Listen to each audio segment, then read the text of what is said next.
Welcome to Natural Dog Training by Kevin Behan. Introduction. There are many themes in this book. The most practical one is that dog training can be simple and fun for both dog and owner. It needn't be a test of wills. This is possible because everything we need a dog to do, to keep the house clean, to be mannerly around strangers and children, and to come when called no matter what, is easy to achieve and reasonable to expect. It's easy and reasonable, that is, if we understand the way in which dogs learn to cooperate. A dog is born wild. No matter which theory of domestication may ultimately prevail, the fact remains that the dog is descended, if not from the wolf, then from a common ancestor.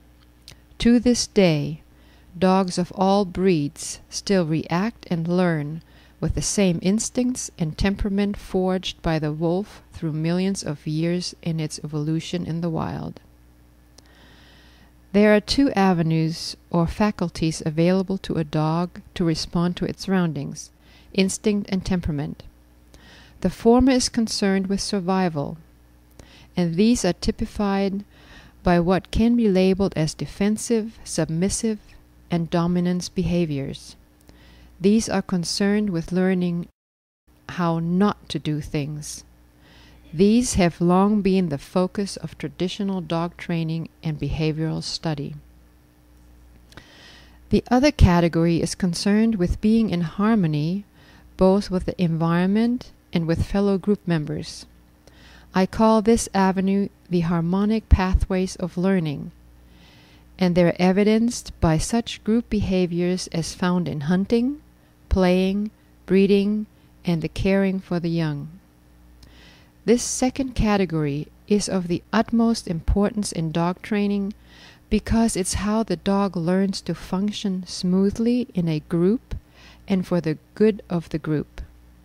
It's the way a dog learns how to do things. It was through these pathways or temperament that allowed the dog to be domesticated from the wolf in the first place. This harmonic faculty, heightened even further by selective breeding, makes it possible for a dog to fit into man's world when a wolf never can.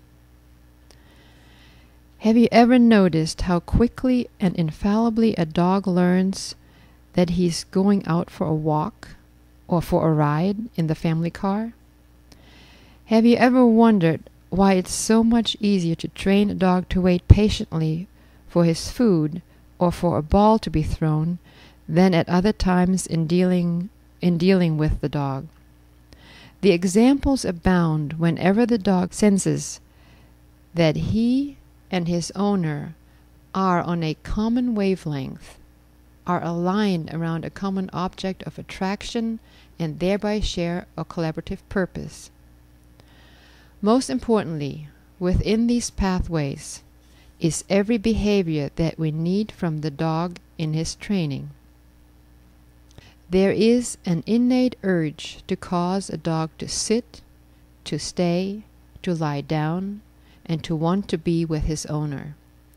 To train a dog, all we have to do is gain access to this genetically coded information with a little bit of understanding and some simple techniques. When a dog masters a lesson along a harmonic pathway, it is the most durable way for him to learn. The answer to the training problem comes from inside the dog, from genetic information naturally available to him. Properly inspired by the right technique, the dog works hard to stay in harmony with his owner. Since the harmonic pathways liberate the dog's spirit, in addition to becoming obedient, he is happy as well. The significance of this kind of learning cannot be overstated.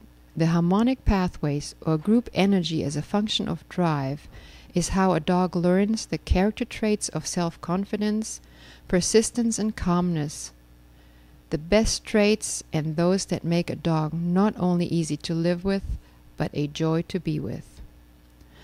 The pleasure of companionship springs from the harmonic pathway, and yet this undeniable connection has been ignored.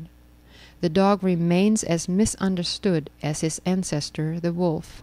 Since a distinction has not heretofore been made between the survival instincts and the harmonic capacity of temperament, or group energy, we find that traditional dog training fails to take the harmonic pathway into account. These other methods generally focus on rewards and corrections, discipline or outright punishment, but unfortunately, with any of these approaches, the survival instincts are as opposed to the harmonic way is going to be reinforced.